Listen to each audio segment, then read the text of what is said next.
ശ്രീ തിരുവഞ്ചൂർ രാധാകൃഷ്ണൻ ഇപ്പോൾ വലിയ തരത്തിലൊരു പ്രതിഷേധം തന്നെയാണ് സംസ്ഥാനത്തുടനീളം അലയൊടിക്കുന്നത്. നമുക്കറിയാം കഴിഞ്ഞ ദിവസത്തെ അതിദാരുണമായ ഒരു സംഭവം, അതിൽ ഇപ്പോൾ പോലും അതിൻ്റെ ഒരു ഉത്തരവാദിത്തം ഏറ്റെടുക്കുകയോ അല്ലെങ്കിൽ ഇതുമായി ബന്ധപ്പെട്ട ഒരു ഖേദപ്രകടനം നടത്താൻ, തുറന്നു പറച്ചിൽ നടത്താൻ പോലും മന്ത്രിമാർ മടിക്കുകയാണ്.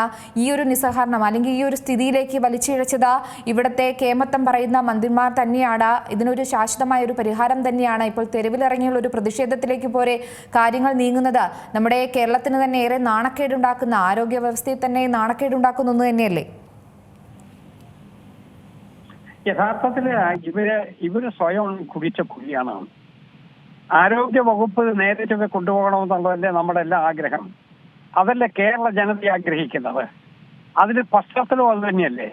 പക്ഷെ ദൗർഭാഗ്യവശാൽ ഇന്നിപ്പോ കേരളത്തിലെ ആരോഗ്യരംഗം കുത്തഴിഞ്ഞ് ആർക്കും പിടിച്ചു കെട്ടാൻ കഴിയാത്ത വിധത്തിലുള്ള വളരെ തെറ്റായ ഒരു വഴിയിലൂടെ യാത്ര ചെയ്തുകൊണ്ടിരിക്കുകയാണ്.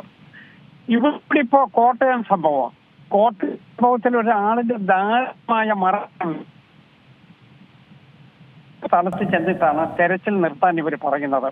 ആ തെരച്ചിൽ നിർത്തിവെച്ചില്ലായിരുന്നു എങ്കിൽ വേണമെങ്കിൽ രക്ഷിക്കാൻ കഴിയുമായിരുന്നില്ലേ? തൊട്ടടുത്തുള്ള ആശുവിന്റെ വാതിക്കലാണ് ഈ സംഭവമൊക്കെ നടക്കുന്നത്. എന്നിട്ടും ആ തെരച്ചിൽ നടത്തി ആ ഒരു രോഗിയെ അവിടെ എത്തിക്കുന്നതിന് വേണ്ടി കഴിഞ്ഞോ? അത് ചെയ്തില്ല. അത് ചെയ്യാത്തതിന് പകരം എന്താ പറയുന്നത്? 2013 കെട്ടിടത്തിന്റെ ഒരു പ്ലാൻ ഉണ്ടായിരുന്നു എന്നൊക്കെ പറയുകയാണ്. ഈ 2025 അത് പറഞ്ഞുകൊണ്ടേയിരിക്കുന്നത്.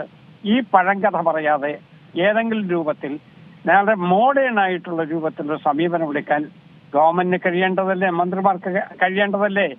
അവർ ചെയ്യാത്തതാണ് ഇതിന്റെ പ്രധാനപ്പെട്ട പ്രശ്നം.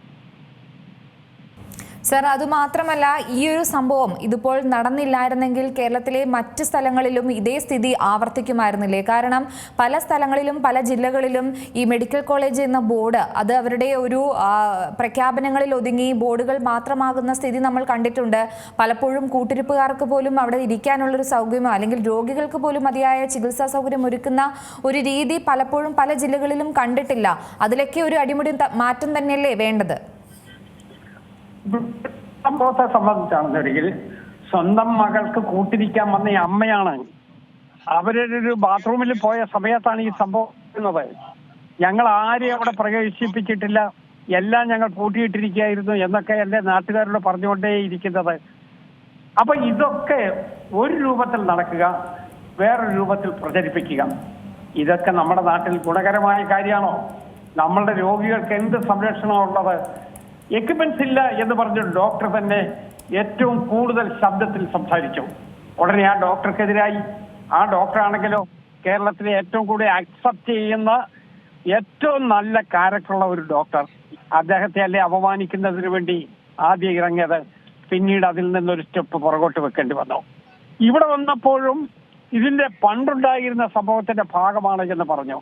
എന്നിട്ട് എന്തുണ്ടായി? കേരളത്തിൽ ഏറ്റവും കൂടുതൽ അറിയപ്പെടുന്ന ഒരു ഡോക്ടർക്കാണ് ഇതിന്റെ ഉത്തരവാദിത്വം എന്ന് അദ്ദേഹത്തെ കൊണ്ട് തന്നെ കൺഫെഷൻ സ്റ്റേറ്റ്മെന്റ് ഇറക്കിച്ചു. അത് തന്നെ തെറ്റല്ലേ? അങ്ങനെ ഒരു കൺഫെഷൻ അധികൃതർ ബലം ഉപയോഗിച്ച് ഇറക്കിച്ചതാണ്. തൊട്ടടുത്ത ദിവസം ആ മെഡിക്കൽ കോളേജിലെ പ്രിൻസിപ്പൽ എല്ലാവരും ആളാണ്. ആ പ്രിൻസിപ്പലിന് ഇതുമായിട്ട് എന്താ ബന്ധം? യഥാർത്ഥത്തില് ആ പ്രിൻസിപ്പലിനെ കൊണ്ട് ഞാനാണ് ഉത്തരവാദി എന്നൊക്കെ പറയിപ്പിച്ചു. അപ്പൊ രണ്ട് ഉത്തരവാദികളായി. യഥാർത്ഥ ഉത്തരവാദി